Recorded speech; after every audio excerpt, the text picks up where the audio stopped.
क्या आपका बच्चा गुस्सा करता है? तो इसके कंट्रोल करने के भी उपाय हैं। गुस्सा की वजह क्या है ये भी आपको मैं बताऊंगा, और कैसे उस पर काबू किया जा सकता है, उसको कम किया जा सकता है। आज की वीडियो में इस पर भी चर्चा होगी। नमस्कार, मैं परिमल कुमार और किडोक्रेसी के इस प्लेटफॉर्म पे आप तमाम दर्शकों का बहुत बहुत स्वागत है।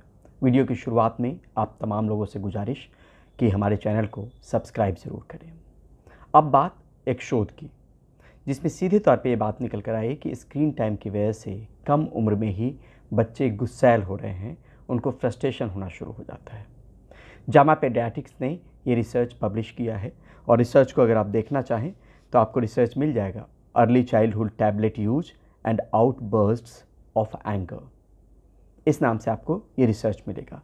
3 साल की कड़ी मेहनत के बाद ये रिसर्च जो है वो पब्लिश किया गया है। ये स्टडी पब्लिश की गई है जामा पेडियाट्रिक्स में, और कनाडा के बच्चों को इसमें शामिल किया गया था। 3 साल 2020, 2021 और 2022, और अब जाके अगस्त में इसको पब्लिश किया गया है। इसमें सीधे तौर पे कहा गया है कि जिस स्क्रीन टाइम को लेकर हम अक्सर चर्चा करते हैं, उसमें कहा गया है कि टैबलेट के ज़्यादा यूज़ से, टैबलेट पे ज़्यादा रहने से बच्चे गुस्सैल हो रहे हैं, उनमें फ्रस्ट्रेशन आ रहा है, और इसकी शुरुआत 3.5 साल की उम्र से हो रही है, और धीरे धीरे ये बढ़ता चला जाता है। 3.5 साल में थोड़ा सा कम गुस्सा, 4.5 साल में, 5.5 साल में। वो इसलिए कह रहा हूँ कि शोध में उन्हीं तमाम पेरेंट्स से 3.5 साल की उम्र में बच्चों के बिहेवियर को लेकर बात की गई, और उनके टैबलेट यूज़ को लेकर बात की गई, और यही चीज़ें दोहराई गई 4.5 साल की उम्र में और 5.5 साल की उम्र में। यानी 1 साल के अंतराल पे ये चीज़ें धीरे धीरे 5.5 की उम्र तक, 5.5 साल की उम्र तक ये दोहराई गई। और इसमें जो है ना, चिल्ड्रन बिहेवियर क्वेश्चनर के ज़रिए जानने की कोशिश की गई कि अमूमन ये जो पेरेंट्स थे, जो स्टडी हुई है वो 315 पेरेंट्स को इस स्टडी में शामिल किया गया। उनको चिल्ड्रन बिहेवियर क्वेश्चनर भेजे गए, और इसमें से 171 पेरेंट्स जो थे उनका लड़का था, और बाकी 144 पेरेंट्स की लड़कियां थी।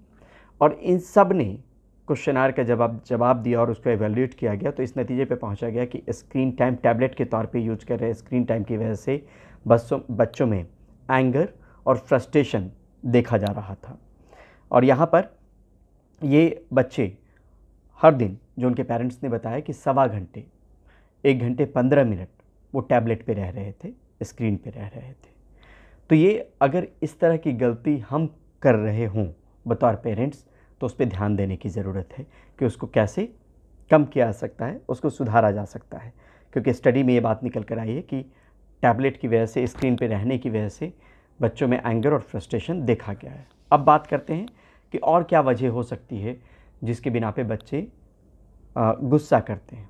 अगर घर का माहौल वैसा हो, चीखना चिल्लाना वैसा हो, बात करने का तरीका वैसा हो, मम्मी पापा से या पापा मम्मी से उस तरीके से बात कर रहे हों, तो बच्चों का ऑब्जर्वेशन स्किल बहुत अच्छा होता है।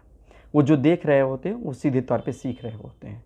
उनको लगे इसी तरीके से बात की जाती है। शुरुआती दौर में अगर मैं बात करूं कि अगर इस तरीके का पैटर्न है, झगड़ा हो रहा है या गुस्से में बात की जा रही है, तो इस पैटर्न को ब्रेक करने की ज़रूरत है।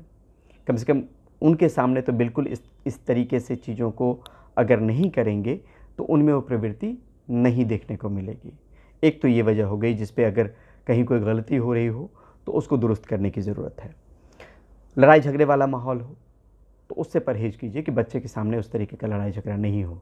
जो किताबें अवेलेबल है उसको स्टडी करने के आधार पर ये चीज़ें मैं आपसे साझा कर रहा हूँ, और आप भी अगर अपनी दिनचर्या में या अपने घर परिवार में अगर इस तरह की चीज़ों को सोचेंगे तो आपको लगेगा कि इस तरह की चीज़ें भी हो सकती है वजह के तौर पे जो आपके बच्चे को गुस्सैल बना रही है। दूसरा ये कि जिस तरीके के कार्टून शोज़ हैं, अगर आप उनको गौर से कभी ना चाहते हुए बैठिए आप और देखिए ज़रूर। उस पे भी बात करने का लहजा या तौर तरीका या शॉर्ट्स या रील्स पे अगर बच्चे मोबाइल को स्क्रॉल कर रहे हैं तो वो उसी तरीके का पैटर्न बहुत सारे कार्टून शोज़ में और रील्स में आपको देखने को मिलेगा, जिसमें इसी तरीके की प्रवृत्ति से बात की जाती है। जब वो चीज़ें जो देख रहा है वो सीख रहा है, तो जो सुन रहा है वो भी सीख रहा है। उसको लगेगा कि ये एक स्वाभाविक प्रक्रिया है और उसी के तहत बात करनी चाहिए। तो ये भी ध्यान देने वाली बात है कि जो चीज़ वो देख रहे हों वो किस तरीके की चीज़ें, किस तरीके का कंटेंट देख रहे हों, क्योंकि उनके दिमाग में वो चीज़ें घर कर जाएंगी और फिर आगे जाकर वो दिक्कत आएगी। रोने धोने से, चीखने चिल्लाने से, गुस्सा करने से अगर उसकी कोई बात आप मान रहे हों तो इस पे थोड़ी पाबंदी लगाइए, इसको थोड़ा रोकिए। नहीं तो ये पैटर्न बन जाएगा कि चीख के ही बात करने से कोई बात सुनी जाती है, गुस्सा करने से ही कोई बात सुनी जाती है।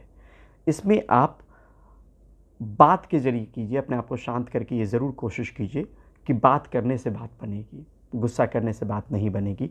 तो इस पैटर्न को ब्रेक करने की ज़रूरत है।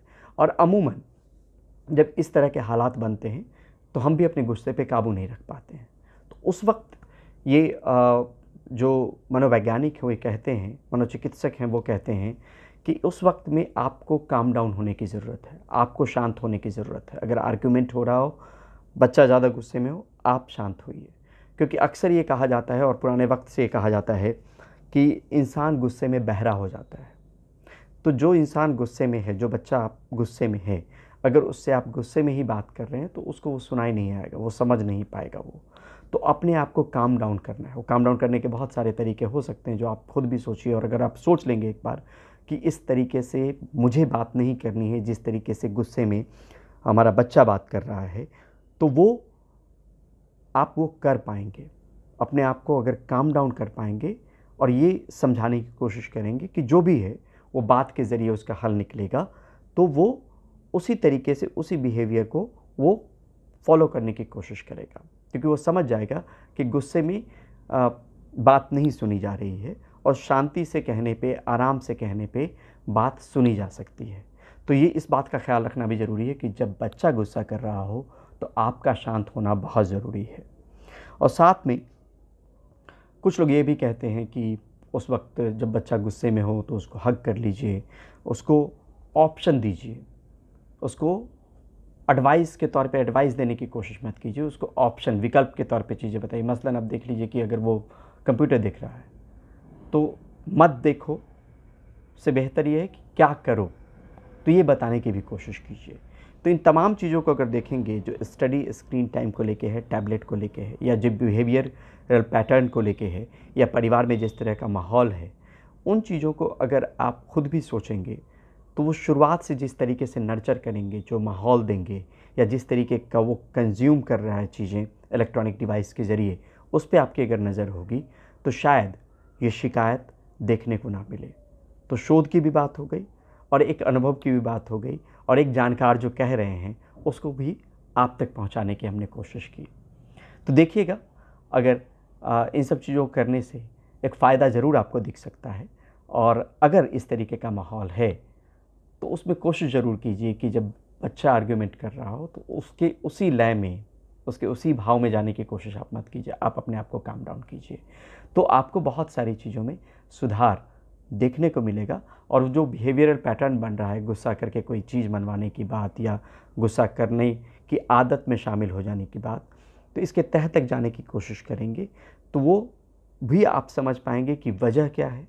और अगर उसी पैटर्न को आपने फॉलो नहीं किया तो ये बहुत मुमकिन है कि वो प्रवृत्ति धीरे धीरे बच्चे में कम हो जाएगी और आपकी शिकायत भी दूर हो जाएगी।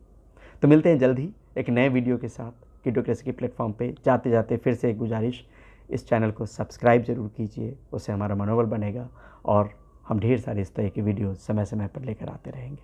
आज के लिए इतना ही। बहुत बहुत शुक्रिया, बहुत बहुत धन्यवाद। नमस्ते।